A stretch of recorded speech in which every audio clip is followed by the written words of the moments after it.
This is Autoline Daily, the show dedicated to enthusiasts of the global automotive industry. It's so disappointing to see automakers sue each other over trivial matters rather than battle it out in the marketplace. We say that because General Motors is suing Ford for trademark infringement.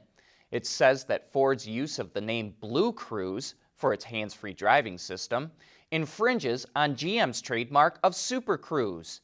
So now, Ford is asking the U.S. Trademark Office to remove GM's trademark for Super Cruise and even its trademark for Cruise, which is GM's autonomous car company. It is kind of strange that GM was able to trademark the word Cruise. Generally, the U.S. Patent and Trademark Office does not allow common words to be trademarked. Seems to us both companies would be better off spending more time working on the chip shortage, COVID outbreaks, and the transition to EVs.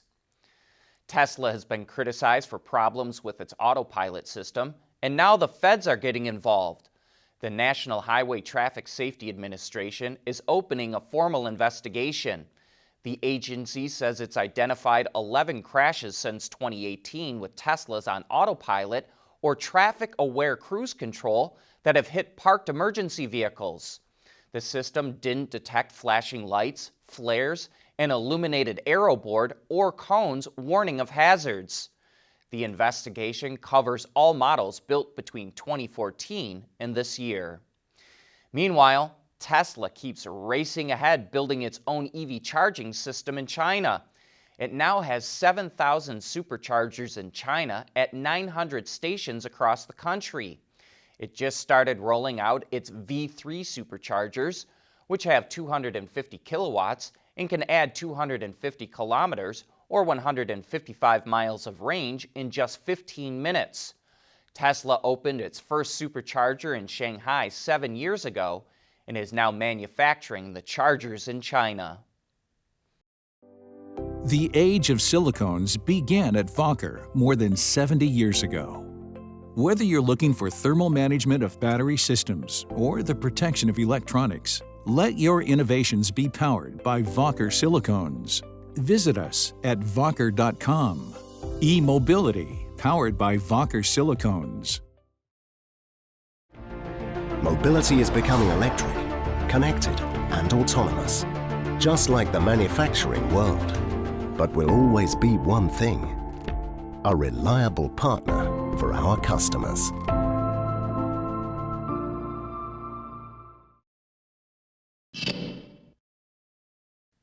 Lincoln wanted to know what its vehicles might look like in the future, so it challenged transportation students from Art Center College of Design in Southern California to design a Lincoln for the year 2040. The students were told their goal was to come up with a beautiful gliding human sanctuary, and 4 vehicle types needed to be represented: a 2-passenger, a 4-passenger, a 4-passenger with elevated ride height, and a 6-passenger vehicle. And Lincoln is now displaying one of the 4 vehicles, a futuristic 4-passenger car called Anniversary, during Monterey Car Week. It's a very low-slung vehicle with a really long hood and an elongated rear that almost has a bit of a boat tail vibe. It's said to connect the present and past with the ability to display digital images on the dashboard. There may soon be a new title holder for the world's quickest production car. The Rimac Nevera, an electric supercar, was able to run the quarter mile in an unofficial 8.5 seconds at over 167 miles per hour. The Tesla Model S Plaid does a claimed 9.2 seconds in the quarter mile, and the Dodge Challenger Demon clocks in under 10 seconds. While those are impressive machines, with over 1,900 horsepower, it's no wonder the Nevera is so fast. And if you're wondering why the name Rimac sounds so familiar, it recently bought a controlling stake in Bugatti. The classic car knowledge of Autoline viewers will never cease to amaze me. Our mystery car from last Friday was quickly revealed to be an Enfield 8000. The small, somewhat goofy-looking car is actually a 2-seater EV. It was introduced in 1973 and was powered by a 6-kilowatt or 8-horsepower electric motor which provided a top speed of 77 kilometers an hour, or about 48 miles per hour. The advertised range was around 64 kilometers, or 40 miles. The Enfield was a bit of a mutt, too, with suspension parts from the Hillman Imp, doors from Mini, and rear axles plunked from Reliant three-wheelers. Only 120 were sold in the UK during its lifetime.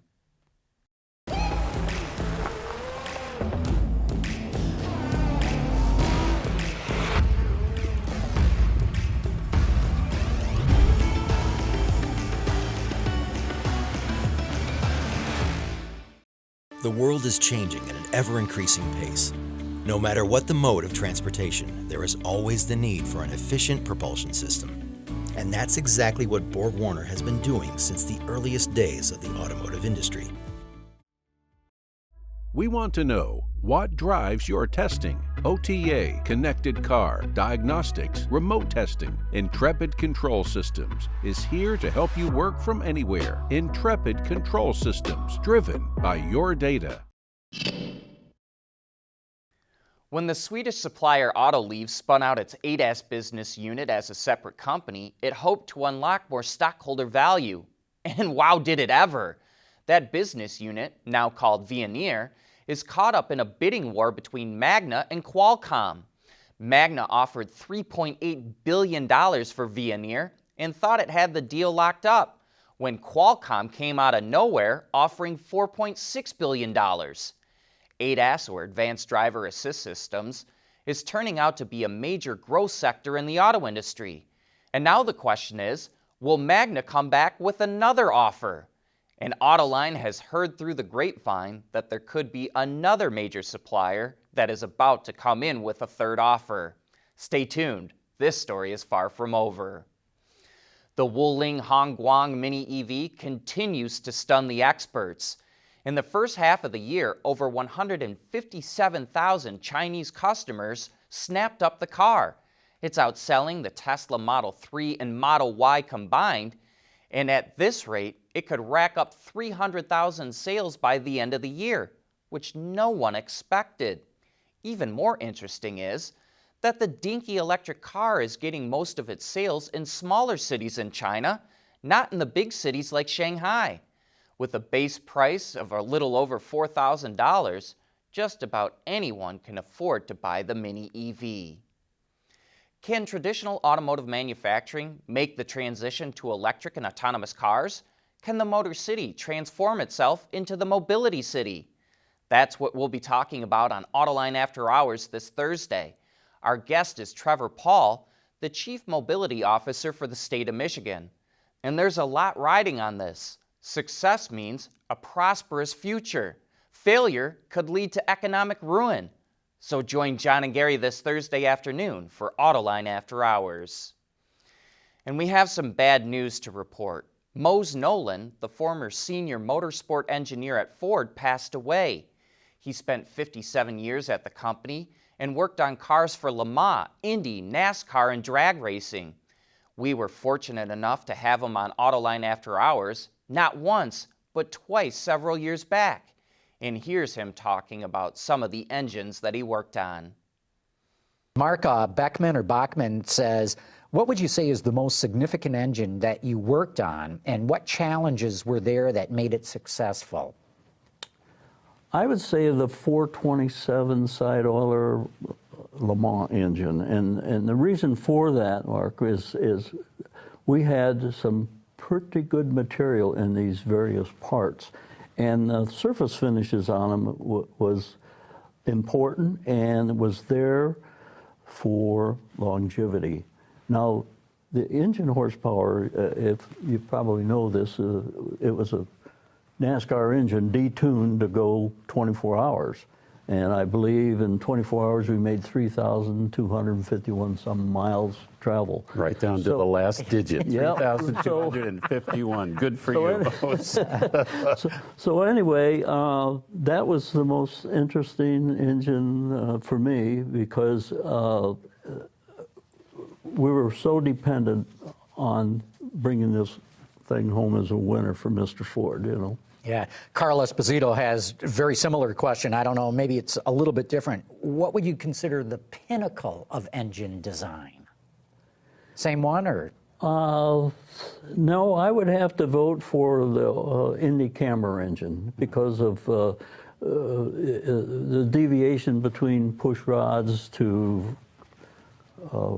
followers, the cup-type follower and so on, and 4 valves in the pintle chamber, combustion chamber, and the dual overhead cams with, I believe it was 16 or 17 straight-cut gears in the front that drove this whole thing.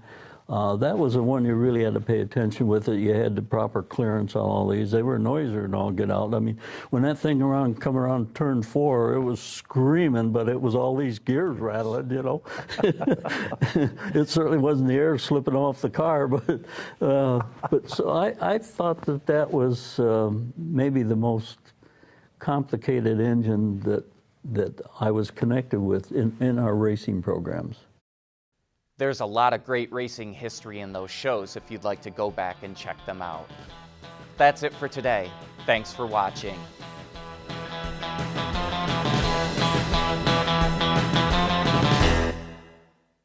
Autoline Daily is brought to you by Bridgestone, solutions for your journey. Intrepid Control Systems, over-the-air engineering, boost your game. Borg Warner, propulsion solutions that support a clean, energy-efficient world. Wacker, creating tomorrow's solutions. And by Scheffler, we pioneer motion.